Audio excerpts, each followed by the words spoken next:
চোখের জলে মাঠ ভিজিয়ে ফুটবলকে বিদায় বললেন ব্রাজিলের শেষ সুপারস্টার, ফুটবলের মুকুটহীন সম্রাট নেইমার জুনিয়র।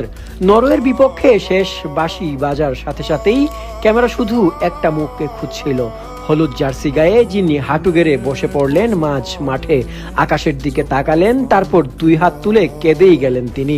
শুধু নেইমার নন, কেঁদেছিল গোটা ব্রাজিল, কেঁদেছিল পুরো এক প্রজন্ম। কারণ এই কান্না শুধু এক ম্যাচ হারার ছিল না, ছিল একটা যুগের অবসানের। ব্রাজিলের শেষ সুপারস্টার জানিয়ে দিলেন আর নয়, আর কোনো জাদু দেখাবেন না হলুদ জার্সিতে। ব্রাজিল যখন মাঠে নামতো তখন মাঠের বাইরে দাঁড়িয়ে থাকা কোটি কোটি চোখ শুধু একটি আশায় বেঁচে ছিল, নেইমার হয়তো এক মিনিটের জন্য হলেও নামবে। নেইমার নামলেন, গোলও করলেন, শেষ গোল, শেষ টাচ, শেষ জাদু। 1030 দিন পর ব্রাজিলের জার্সিতে বল চলালেন জালে।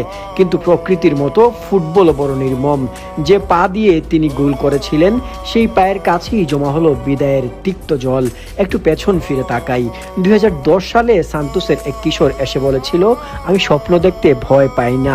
সেই 18 বছরের ছেলেটা 4টি বিশ্বকাপ পেরিয়ে জীবনের 16টা বছর শুধু ব্রাজিলকে একা টেনে নিয়ে গেছে, কিন্তু ব্রাজিল বারবার তাকে একা ফেলে রেখেছে। 2014-তে কলম্বিয়ার সেই নিষ্ঠুর ট্যাকল মেরুদণ্ডে চির ধরল এক জাতির স্বপ্নের।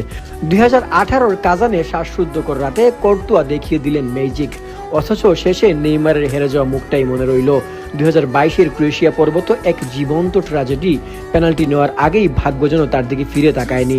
আর 2026 নরওয়ের কাছে সেই কফিনে শেষ পেরেক ঠুকে দিয়ে তিনি বিদায় নিলেন।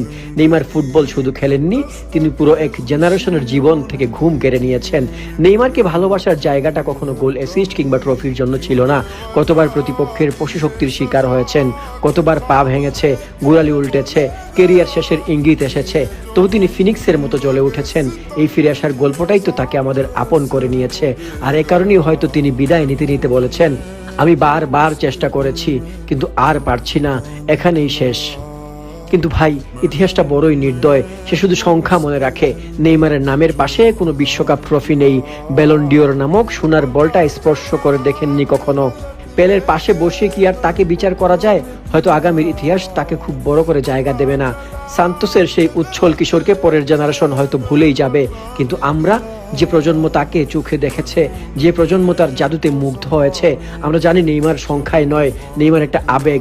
একমাত্র তিনিই পেলেকে পেছনে ফেলে ব্রাজিলের ইতিহাসে সর্বোচ্চ গোল করার 80 গোল যে রেকর্ড কোনো এক নিস্তব্ধ রাতেই নিজেই চুরি করে নিয়েছিলেন পেলের কাছ থেকে। অথচ নিজের ক্যারিয়ারটাই থেকে গেল এক অপূর্ণ কবিতা হয়ে। নেইমারের পর ব্রাজিল আর কোনো সুপারস্টার আসবে না, যে দলকে একা টেনে নিয়ে গেছে 16টা বছর, এমন আর কেউ জন্মাবে না।